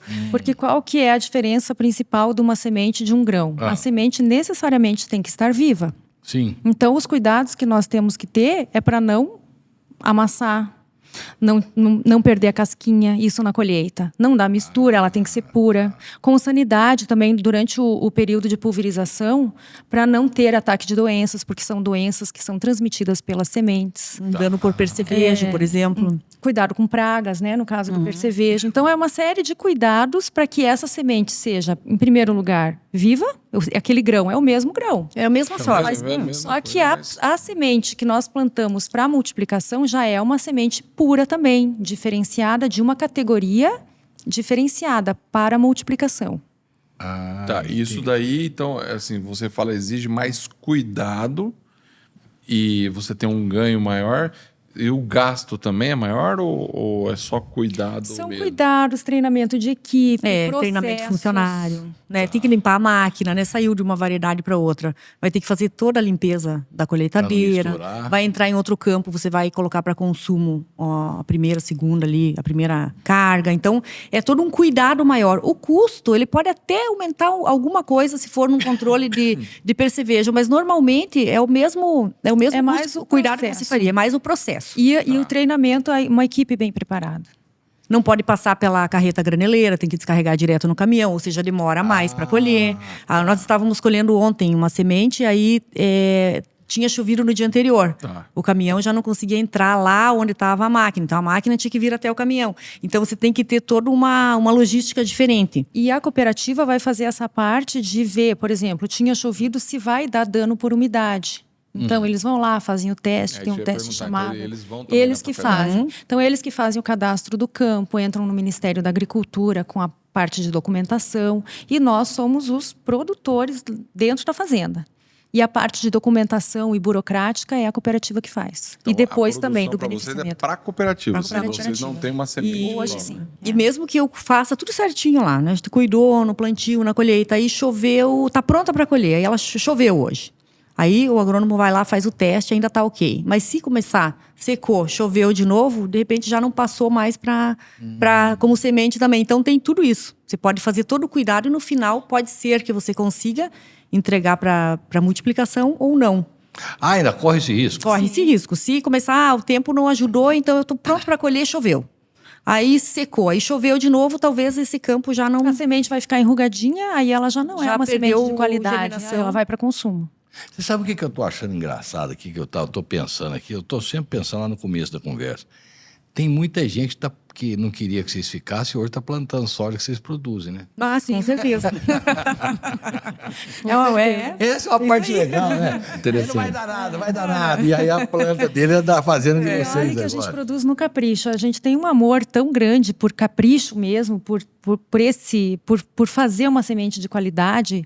E tem a questão também que a gente não estava falando, né? Que a nossa região ali é uma região de altitude. Por isso que ela é uma região produtora de sementes. Por causa do clima mesmo frio. Tá. A semente precisa desse clima frio. E Uma a região mais semente fria. ali, as mais tardias, vão até pro Mato Grosso, ali no Mato Grosso do Sul. Então a gente E produz vocês têm variedade. algum projeto de verticalizar totalmente a fazenda nesse sentido? Isso é um passo de cada vez, né? A gente sempre está pensando lá na frente, com certeza. Estamos pensando, sim.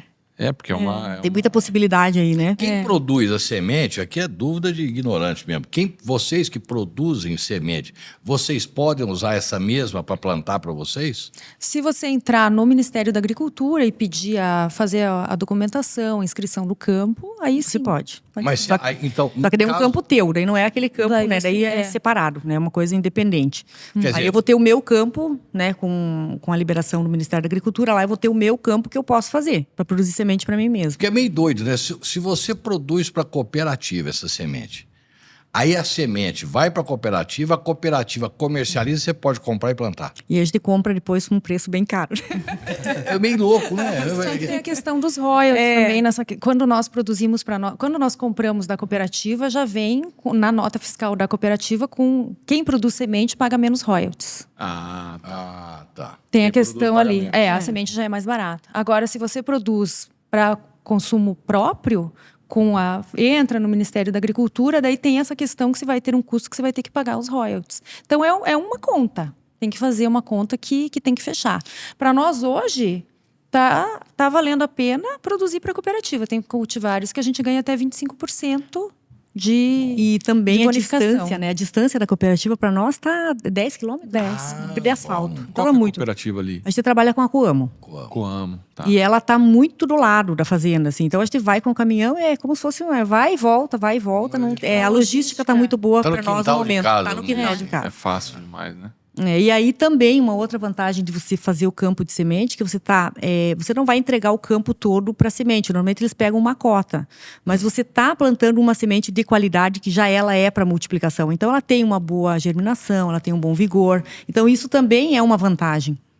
Você está tendo a certeza de estar plantando uma semente com uma qualidade melhor, uma qualidade boa, né? Legal. Inclusive acesso a tecnologias também. As cultivares novas que são lançadas, a gente já tem acesso a elas, pois nós somos multiplicadores, né? Então você já tem acesso, a gente já vai testando cada cultivar que é interessante, a gente todo ano vai colocando uma cultivar nova. Opa, essa ficou boa, então eu vou plantar mais. Ela chega, né? Normalmente, quantos cultivares vocês chegam a plantar numa mesma... A gente plantou esse ano o quê? 8? Eu acho que foram 8. cultivares. Nós fazemos um escalonamento de ciclos. E Então nós temos soja colhida nesse momento. Soja colhida, soja amarela, verde ainda e no enchimento de grão. Então temos todas as... E o milho já colhemos esse ano. Então a gente tem soja em todos os estágios ainda. então aquela soja que já foi colhida deu um período de seca ou de uma estiagem. Não, nem foi seca, foi uma estiagem. Naquele período da estiagem, nós tínhamos soja que já estava pronta para colher, tínhamos soja que estava em floração, que às vezes pode ter prejudicado, mas é uma gestão de risco também. A mesma estiagem não vai pegar igual em toda... ela vai pegar cada uma numa fase. Isso é interessante, né? Você falando que tá escalonado, porque faltou chuva aqui, mas não faltou em tudo. E a por gente, uma precoce, no fim, às vezes, a gente que às vezes faltou. não colhe tão bem, mas colhe uma média. Na média você Na consegue... média manter vai bem. uma Porque segurança. esse ano vai ser uma quebra grande, né? Vai. Na produção, né? Nós tivemos alguns desafios ainda na nossa região, ainda não foi tanto, né? A gente teve bastante problema no plantio, muita chuva. Estava quase impossível plantar e teve replantio, muitas áreas de replantio. Que você tentava plantar, aí finalizava o plantio, vinha aquela chuva pesada em cima, lavava a semente, vai replantio. E aí nós conseguimos observar também que nas áreas que nós fizemos um manejo de inverno, com mix também, ajudou muito. Teve lugares que a gente tinha certeza que tinha lavado toda a semente, a gente foi lá, estava tudo lá. Conseguiu ter um bom manejo nesse sentido. Mas esse ano vai estar complicado em muitas regiões, né? Temos conhecidos aí aqui no norte do Paraná e que vão colher bem pouco. Eu acho que a gente vai conseguir manter ainda uma média razoável, mas cada ano é uma expectativa e uma surpresa. Esse ano a ideia é que seria um ano chuvoso. E aí tivemos 40 dias ali que choveu muito pouco. E chovia no vizinho, chovia ali, nós víamos a chuva. Mas ela não chegou. Acontece isso, e às vezes chove na nossa, e assim, muito isolada, a chuva estava muito isolada. Mesmo dentro da propriedade, chegava a chover num talhão e não chovia em outro. Vocês estavam me contando também que teve, parece, granizo ali. Teve, na região, teve ali situações bem tristes ali de pessoas que perderam áreas enormes com granizo. Então é aquela... Aí você está falando de uma coisa interessante, eu viajava muito olhando e tem muita gente que faz seguro da lavoura justamente por isso. Vocês são adeptas disso? Acham que isso é necessário ou é melhor correr o risco? Esse é um assunto que a gente já levou algumas né, nessa do seguro. A gente, no início, como iniciante, né, sempre fez seguro. Sempre foi fazendo seguro. E de um tempo para cá, a gente não tem feito seguro da lavoura. Fazem alguns talhões, outros a gente tem... E é uma coisa que nós... Assim... e é uma coisa que nós andamos conversando muito agora, que aconteceu, né, no vizinho. É uma coisa que a gente conversou muito sobre isso. Fizemos até calculamos, colocamos no papel. E é uma questão o seguro difícil é muito isso. Caro? Hoje já não é mais tão caro como era no início, né? Na verdade, o produtor pensa assim. Aquele pensamento... O seguro é caro se você não precisa usar. E se você vai precisar dele, ele se torna muito viável. Nossa, também, né? Mas o que é o correto? O que seria o correto? Fazer o seguro, né? Mas o que é... Como nós, como produtores e outros produtores fez. Em tantos anos eu economizei tanto, então se acontecer isso... Mas eu acredito que o seguro sempre é uma boa opção. Eu acho importante, assim, se não faz seguro... Tenha uma segurança e saiba que você não está fazendo e assuma a responsabilidade. Esteja seguro. Guarda um dinheiro para você ter um seguro particular. Pode ser sério, senão a questão pode ser bem grave. No caso de dar uma perda grande aí, com o custo que está hoje em dia da agricultura, você pode se complicar bem. A gente já teve com relação à máquina também, já tivemos até experiências, né? De, não, né? Anda com essa máquina só aqui dentro e tal, e acontecer, e justo naquele mês que a gente não renovou, mas é bem assim. Naqueles 2 meses que ficou sem seguro, a gente já aconteceu, então... A gente pensa muito bem nisso e acaba arriscando às vezes também. Mas é o que você falou. Você arrisca, você coloca um pouquinho de seguro numa área, outra não. Você está ali no meio. No certo, Lourenço. Mas é arriscado, não deixa de ser uma questão. Mas, bom, a agricultura é um risco desde sempre, né? Não tem... Como é que funciona para vocês uma coisa que é discutível muito, tanto na pecuária, principalmente na pecuária, mais do que na agricultura, a capacitação do seu corpo de funcionários. Como é que vocês trabalham isso? Como é que vocês consideram isso dentro do seu negócio? Isso é imprescindível a capacitação, até porque as tecnologias estão aí, chegam máquinas novas e também, além da capacitação, a gente preza bastante pela experiência nessa questão da colheita da semente. É necessário, ou pelo menos o operador, que tenha bastante experiência. Porque às vezes pode colocar tudo por água abaixo, mas a capacitação... A capacitação é importante, mas eu vejo uma coisa mais importante do que isso. São os valores. Você contratar pessoas que tenham os valores alinhados com os seus. Porque senão não tem capacitação que vá... Nós tivemos muitas experiências positivas e muitas experiências negativas nessa área de funcionário. Então, passamos por situações também bem complicadas até perceber que enquanto a gente não contratasse alguém com valores parecidos com os nossos, o negócio não ia para frente. E como é que você faz para colocar os valores dentro da fazenda? Aí, no nosso caso, o que a gente fez? Primeiro é conhecer quais são os seus valores. É a principal. O que eu quero, que a pessoa tenha em comum comigo que é importante para mim. É conhecer isso. E os nossos valores são de honestidade, né? Valor de ser uma pessoa íntegra. E aí a gente começou, em primeiro lugar, até escrever, até nos cursos que a gente fazia lá, e colocar no papel quais são os meus valores antes. E aí, na hora de contratar, até nos últimos funcionários que nós estamos ali, nós tivemos uma ajuda também de uma pessoa que é muito importante para nós, que é o nosso advogado, que era um amigão do meu pai, que nós reencontramos ele há pouco tempo, né? Que é uma pessoa muito especial na nossa vida, que nos dá muito apoio. E aí nós fizemos uma coisa em conjunto nessa última contratação. Ele também veio com a experiência dele, nós com o nosso alinhamento, e nós fizemos algo em conjunto na hora da escolha e da contratação desses funcionários. E tem um que já é mais antigo, que está com a gente já há 15 anos e tal. Mas eu acho que está dando muito certo isso. Então, mas até... é sempre um desafio. Esse acho que é um dos maiores desafios na agricultura. Porque assim, a gente fala isso, é fácil falar, né? Mas vou te dar um exemplo prático aqui. Você tem um baita de um sei lá, um funcionário que para você fala, nossa, esse é o cara que faz tudo, só que ele não bate com seus valores. Aí você fica naquela, e agora? Eu tiro ele é muito bom. Eu vou tirar ele ou eu vou dar mais importância para isso aqui? Essa hora deve chegar e aí você tem que ter uma... Se ele tem valores e não tem experiência, você vai lá e tem a condição de capacitar, né? Mas os valores, infelizmente, você não tem como. Só que mas é uma questão difícil, porque a experiência conta muito. Porque você não está trabalhando com olha o tamanho de um pulverizador daquele. Exato. Então, você num dia que está mais molhado, olha a responsabilidade. Então, conta a experiência também. É uma decisão difícil. Então, tem que estar sempre colocando na balança ali. E como é que você enxerga isso hoje no trabalho? Tá fácil de achar? Como é que tá isso hoje? Mão de obra. Mão de obra. Como é que tá? Porque assim, a gente fala muito disso, né? Não tem alguns falam, não tem emprego, mas como é que tá isso, assim, para que você enxerga na área de vocês? Eu acho que tá difícil, não tá assim para você encontrar, ainda mais quando você quer fazer esse alinhamento aí, que é reunir experiência, né, valores, não é tão fácil. Mas eu acho que ainda existe muita gente aí que quer trabalhar, né, que gosta. Mas você está vendo o jovem vindo para isso daí ou é mais... Mas é menos, né? A dificuldade está em morar na fazenda. Acho que para o jovem é aquele... Mesmo nós estamos ali a meia hora de duas cidades, ali no meio de duas cidades ali, que em 25 minutos, meia hora, você está na cidade. Mas, às vezes, para o jovem é mais difícil. E cabe a nós também oferecer uma boa condição. Sim.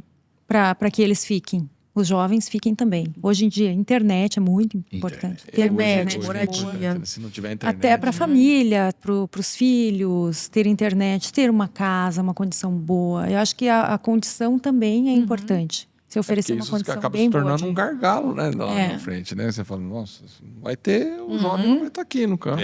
Como é que nós vamos fazer com isso? Né? Como é que vai repor isso, né? É uma coisa que tem que ser pensado, né? Aqui tem, igual nós temos aqui na região...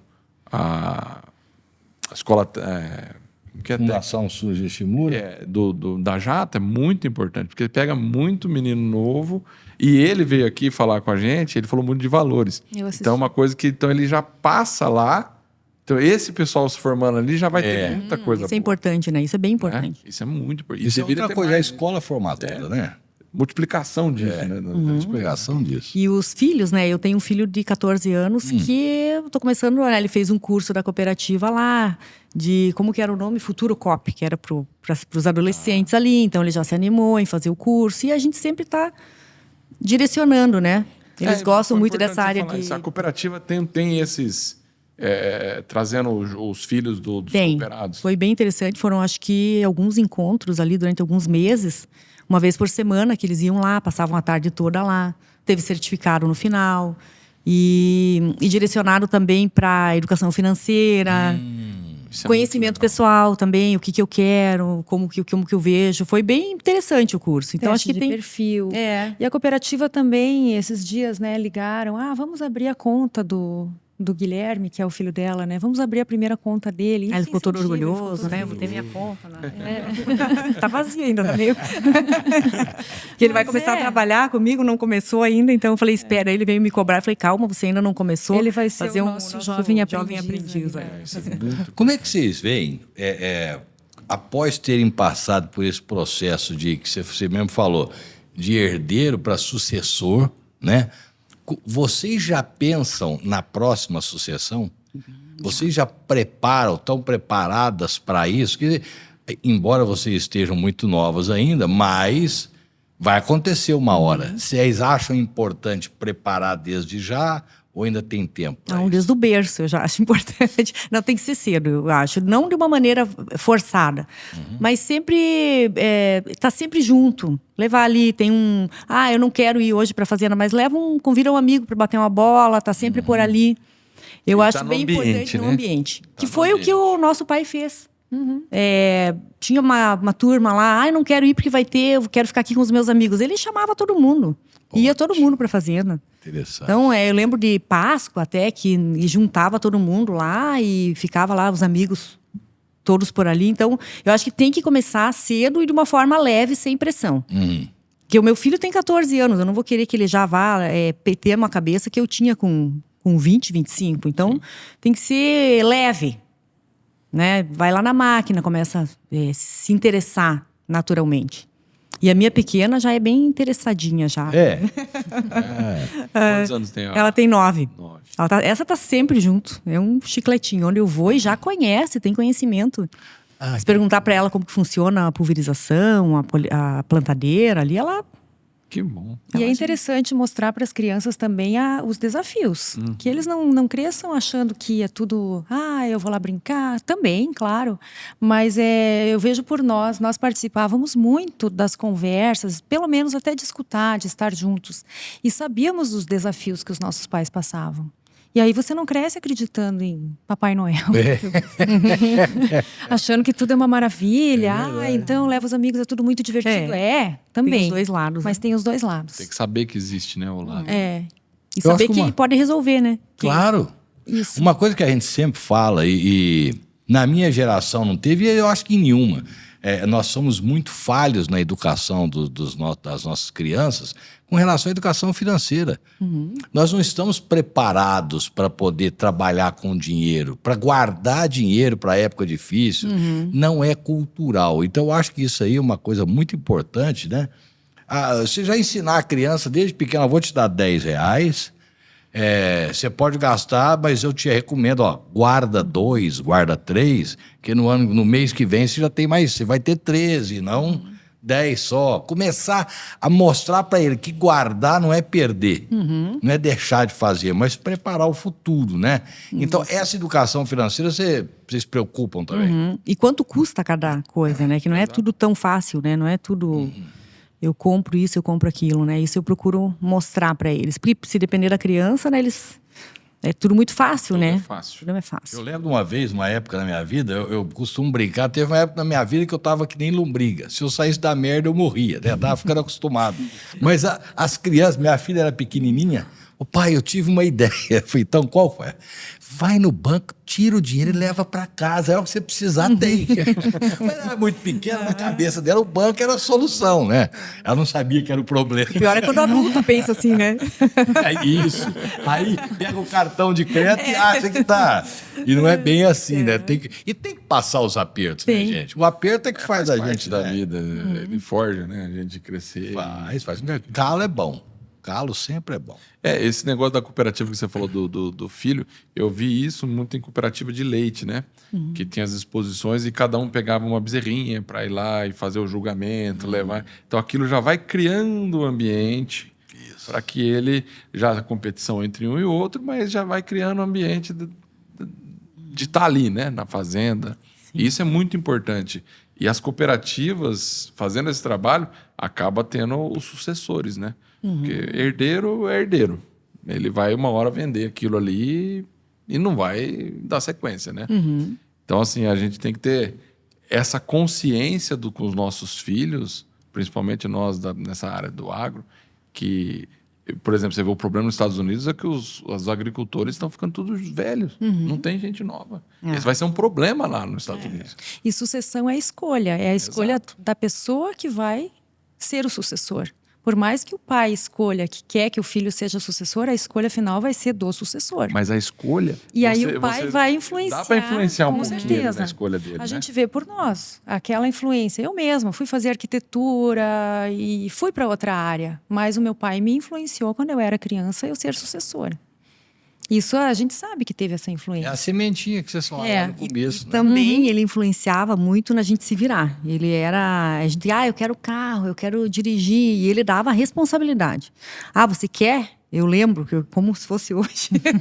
Ele dava o carro, mas você tinha que ter toda a responsabilidade com o carro.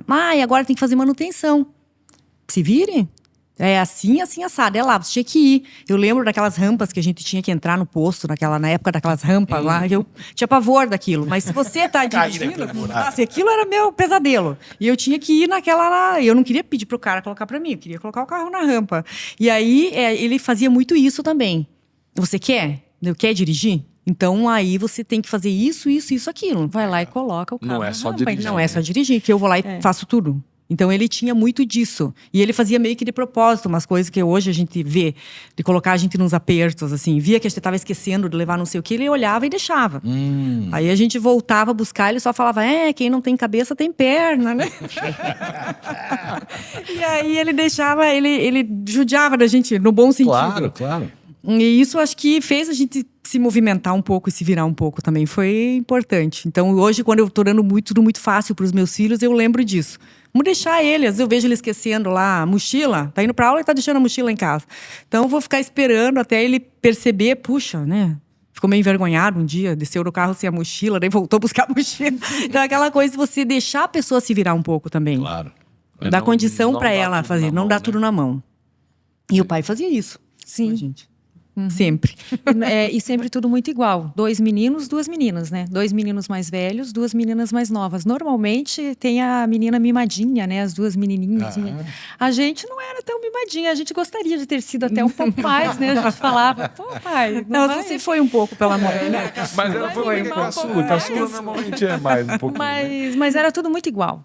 Tudo muito igual. Isso, assim, meu pai, ele era um cara mais antigo e gaúcho, daqueles que usavam até bombacha na Semana Farroupilha, aquele gaúcho tradicional.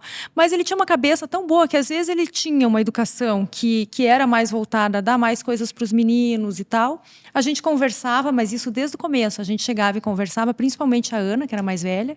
Chegava e, Até algumas mas briguinhas. não sei o quê. E ele compreendia muito rapidamente. E falava, sim, é verdade. Tinha aquela discussão, mas você espere um pouco, e depois a gente conseguia ter uma conversa muito boa com ele. Aí ele percebia, sim, eu tô fazendo mais para um. Pelos meninos. E aí ele mudava. Bem, uma cabeça muito boa. Uma conversa. E mulher e filha dá para influenciar bastante o pai, né? Quebra as pernas do pai. Né? A gente era meio negociante na época, né? A gente tinha uma... A negociação que a gente faz por hoje, a gente necessidade, por né? necessidade. Mas, querendo ou não, também era um treino. Porque Claro. hoje em dia, você vai negociar lá na cooperativa ou você Sem vai fazer dúvida. uma negociação, tudo isso também é treino. A É. gente ia lá e negociava com ele. E ele era duro de negociação. A gente escolhia os momentos adequados em que ele estava mais Então, relaxado. querendo ou Mais não, fragilizado, né? Mas tudo isso é vivência. mesmo, horário, né? A gente ia de manhã.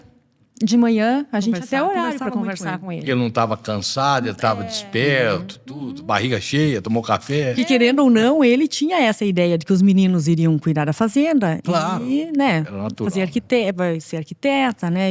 Era um pensamento inicial. E- Acaba sendo mais direcionado, né? Porque não tinha tanto essa...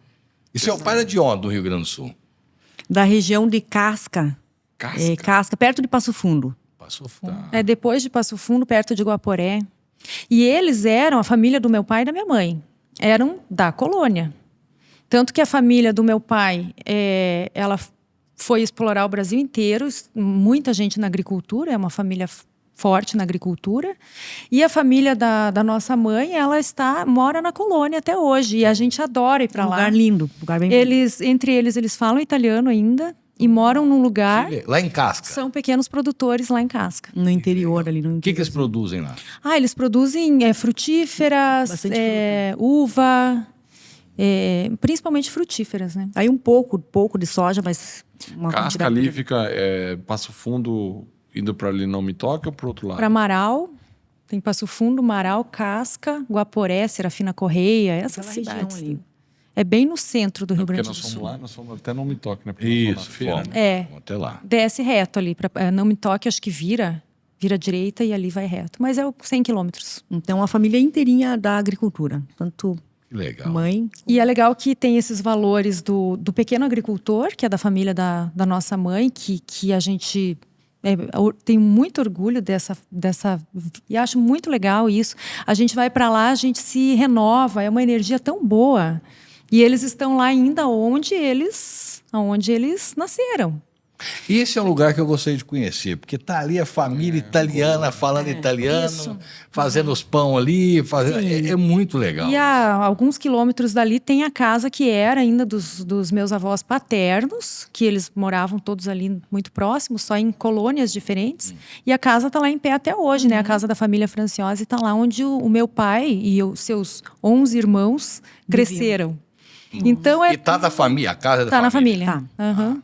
E é uma energia muito boa, assim, quando a gente tem que ir para lá uma vez por ano sempre. Pra É renovar. como se fosse as nossas raízes mesmo, aquela coisa de nutrição. É beber da fonte. Isso, exatamente. E é muito longe de Mangueirinha lá? Não, 400 Uns quilômetros. 400 Nada, quilômetros. quase a distância de Curitiba. Uhum. Não é muito. Não, é bom demais. Mangueirinha também eu nunca fui pra lá. Fica o convite. É um pedacinho Ah, do paraíso, é um como pedacinho. eu falo para as minhas amigas. As minhas amigas da cidade grande, eu falo que é um pedacinho do paraíso, Mangueirinha. Eu vou em Mangueirinha se você levar a gente até Casca. Aí eu vou. Aí eu quero ir Então, nessa. deixamos combinado. Nessa aí eu quero ir. Na colônia eu gostaria de ir. E eles têm um museu agora. Eles deixaram um lugar muito, muito acolhedor. Eles têm um museu com todas as coisas lá, dos italianos e Ele tal. tá metido. Bem Agora ele cuidadinho. acabou de ir pra Itália. Aí Ah, ele então vai voltou gostar de lá muito e de lá. desse jeito, Ele vai se entendeu? comunicar em povo. italiano lá. Eu Não vai nem falar adoro. E as português. pessoas, Eu eu adoro a maneira como eles um ajuda o outro, é um muito ajuda legal. o vizinho. Isso eu acho muito E bonito essa vida em deles. comunidade, isso eu acho A muito vida em legal comunidade mesmo. É muito legal nesse É muito. Um ajuda o outro. As comunidades pequenas é muito legal. Eu gosto demais. Agora me fala uma coisa. As duas meninas, as duas princesas do papai, né? Que, né? Ela vai. Foram, mas sofreram, passaram um aperto danado, tiveram dificuldades, não esmoreceram, chegaram aonde chegaram até agora e vão mais longe do que isso, vão levar a família mais longe. Como é que seria hoje poder sentar com seu pai e conversar com ele a respeito disso? Ai, que... Que vocês me agora dizem? pegou pesado, né? Agora. Seria Não, maravilhoso. mas Eu converso com ele. Isso. Eu converso com ele Qual que é mesmo o ele papo? estando lá. O que seria esse papo na mesa? Eu já consegui imaginar ele olhando tudo isso, trocando ideia, criticando algumas coisas, né? Podia fazer assim, podia fazer assado. Mas eu já me imaginei conversando com ele. Ah, No dia a dia, mostrando se ele gostou do que a gente fez, das melhorias. Nós temos o barracão que ele construiu, tá lá ainda. Muita sim, gente mas falou, esse barracão de madeira, não vão, né? É um barracão antigo, que ele tem quantos metros de comprimento? Ele é um barracão enorme que ele fez na época.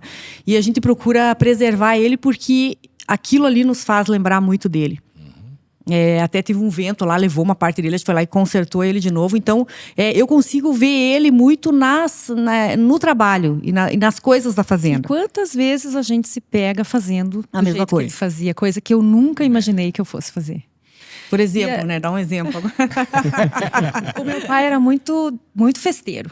Ele era da festa, ele tinha o nome da fazenda era Capão Redondo. Hoje a nossa é Fazenda Alvorada, que o Capão, que é o Capão Redondo, ficou pro lado do meu irmão. Então, ele tinha o Capão Redondo e lá era o lugar que ele juntava muita gente. Ele fazia, ele era assim de fazer churrasco, fogo de chão. E aí, quando a gente faz os nossos encontros, e a gente gosta de promover esses encontros, fizemos até um encontro, só que a gente faz mais os encontros voltados ao conhecimento, com palestra, e depois festa. a festa, com música e tal. E a gente falava assim, nossa, né? Ai, mas eu achava que até um exagero o que ele fazia. E a gente vê como é bom isso. E o quanto para quem mora no interior, isso é tão bom. Né, de juntar as pessoas. E eu morava em Curitiba, às vezes eu não via tanto a necessidade daquilo. Mas quando a gente mora no interior, e hoje a gente se vê, às vezes, fazendo E como as ele pessoas fazia. vêm falar para nós da época. Aquela época que tinha um campo de futebol lá, que teu pai promovia os churrascos. E ele convidava muita gente, mas era muita gente mesmo. E ele discursava, ia lá e falava, e dava as boas-vindas para todo mundo. Então, as pessoas ali, muitas pessoas vêm falar para nós, que ele tem a lembrança dele nesses momentos Sendo aí. que ele faleceu há 19 anos. Então, para nós é tão gratificante ver que tem tanta gente que ainda lembra dele tantos anos depois, né? Então, essas coisas de união, quando você une pessoas, a gente vê que é uma coisa que fica, né? Que fica Sem na dúvida memória. nenhuma, sem dúvida. Qual que foi o legado principal que você acha que seu pai deixou para vocês? Eu acho, para mim, foi a questão da honestidade. Porque a gente vê muitas pessoas crescendo de forma desonesta. E acho que o principal legado para nós é que é possível. É possível você fazer um bom trabalho, com valores, de forma honesta e crescer. E para mim é o tratar todo mundo de maneira igual. Ele era muito isso. Ele tratava todas as pessoas da mesma maneira. Os churrascos na fazenda, era todo mundo junto. A gente, como criança, na época, brincava com os filhos dos funcionários. Então, todo mundo de igual para igual. Isso eu achava muito bonito. E acho ainda. E também a gente é muito assim também. Como é que é o nome do pai e da mãe? Nós não falamos disso. Luiz e Dino Franciose. E a minha mãe, Maria Margarida. A mãe tem um capeleto, que eu acho lindo. O capeleto Franciose. Tem um capeleto no... Que eu gostaria de ter um capeleto. Acho muito lindo o sobrenome. 2 L's e 2 Mas esse capeleto não é meio, assim, da região da Sicília, meio mafioso? Isso não... do Romeu e Julieta, né? Era os Capuleto. Capeleto, na verdade, é chapeuzinho, né? Chapeuzinho, se for para ver. É uma tradução do... Mas e a família do Franciose, a Edna foi até lá pegar a documentação lá. E como que era a família do Franciose? De onde que era? É Rovigo, se eu não me engano. Província de Rovigo. Aonde foi que você foi no celular? Calábria. Eu fui faz muitos anos. Foi no período que eu morei na França. Eu fui para a Itália. Eu queria conhecer a terra dos ancestrais. E aí eles eram... Eu não pude conhecer eles porque eles estavam na lavoura. Estavam trabalhando na agricultura. E eu tinha ido... Só tinha ônibus escolar que chegava lá. E eu tinha que chegar e voltar com o mesmo ônibus, né? Então, eu não pude ficar muito tempo lá. Eu fui, assim, num bate-volta. Eu era estudante ainda. Mas eu pretendo voltar para lá e conhecer mesmo. Isso é bom. Mas eles falaram que a gente se parecia com eles. Mas até hoje tô acreditando.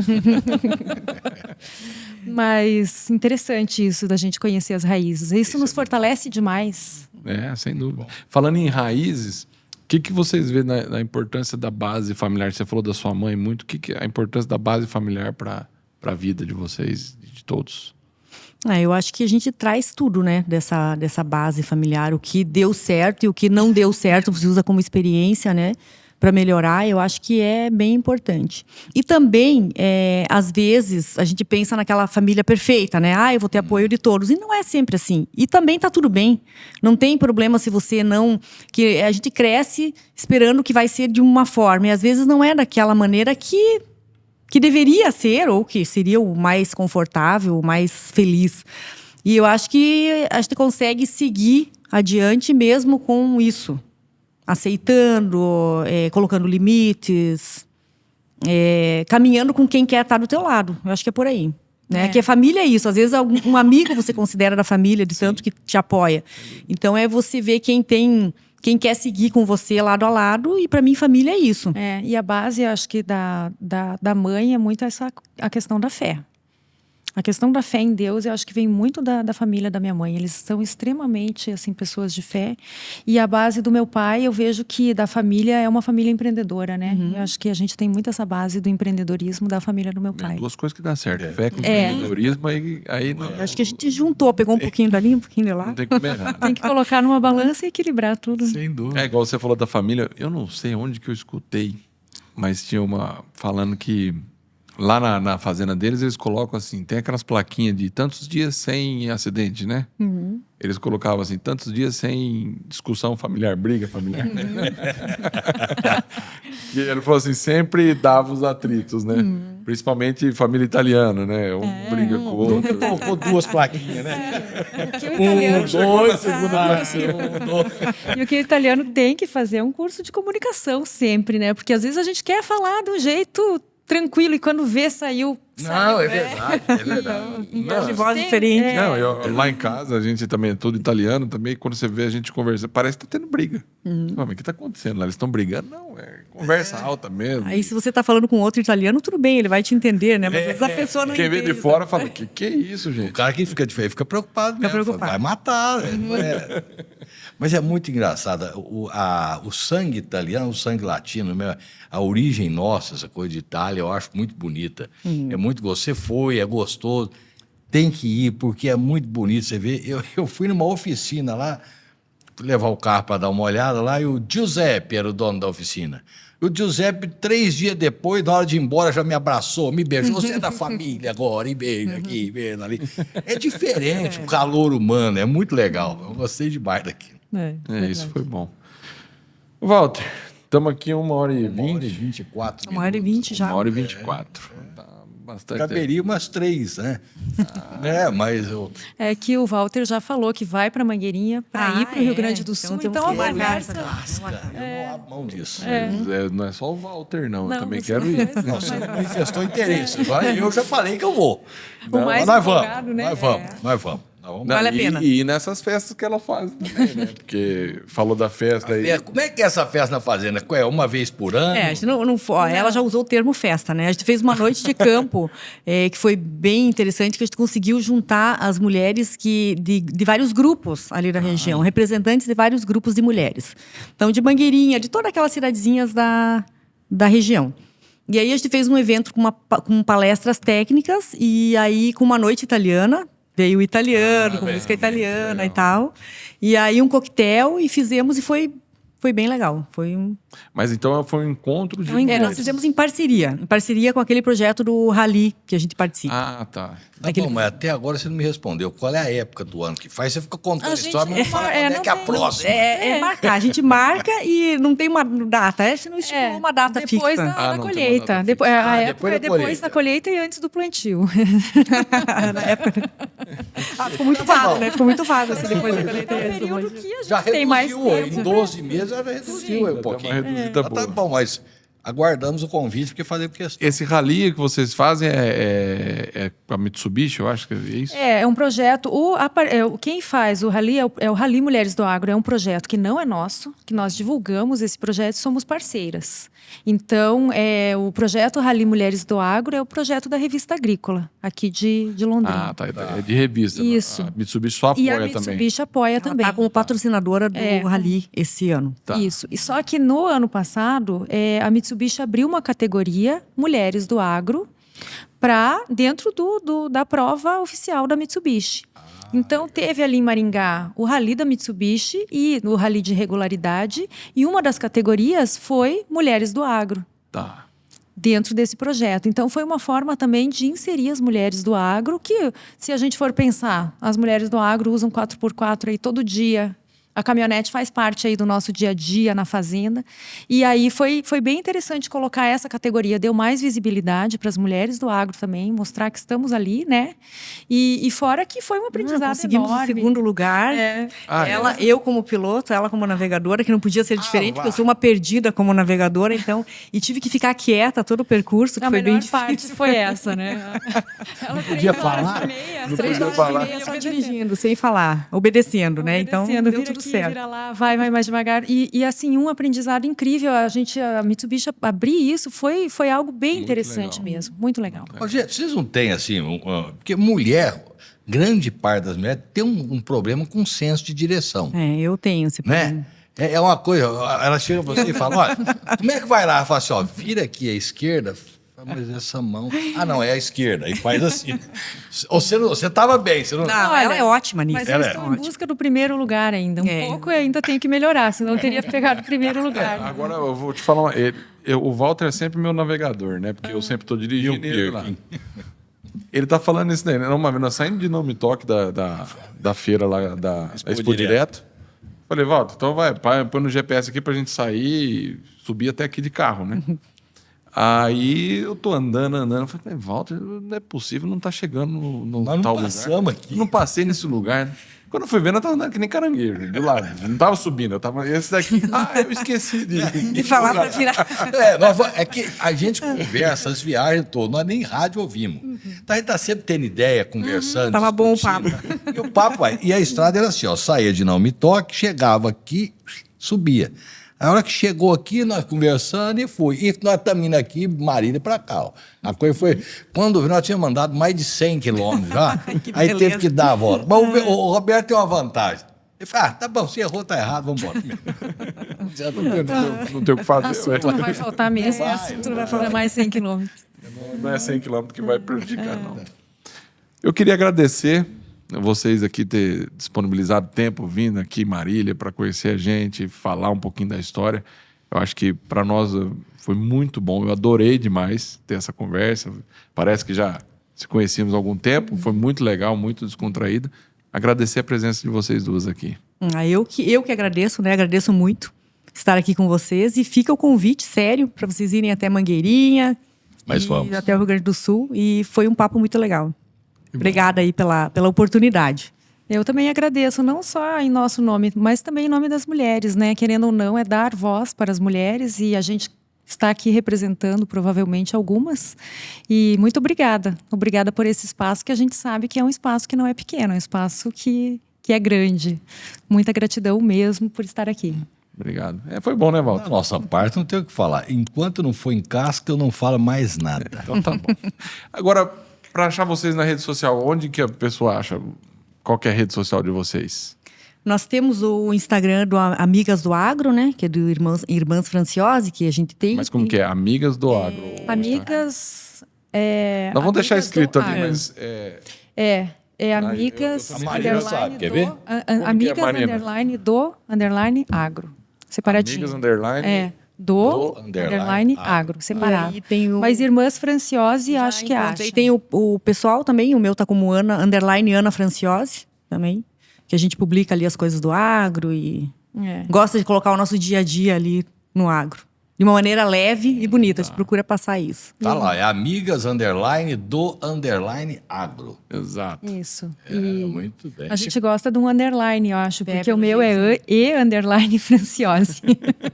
Que coisa isso. Não, e ali a gente procura colocar esse nosso trabalho fora também, fora da porteira e um pouco do nosso dia a dia também. E tem também o Instagram do grupo. Tem o Mulheres do Agro Mangueirinha. Também, que é um Mulheres do Instagram. Agro Mangueirinha. Mangueirinha. Mulheres do Agro, _ de novo. De novo, viu? Temos que ver isso. Acho que é uma coisa para ser vista, né? Isso O underline ele sempre tá presente. Se faltar underline aí no seu computador, foram elas. Muito bom. É isso, obrigado, viu, gente? Muito obrigada. É isso, esse foi o MFcast, o podcast do MF Rural.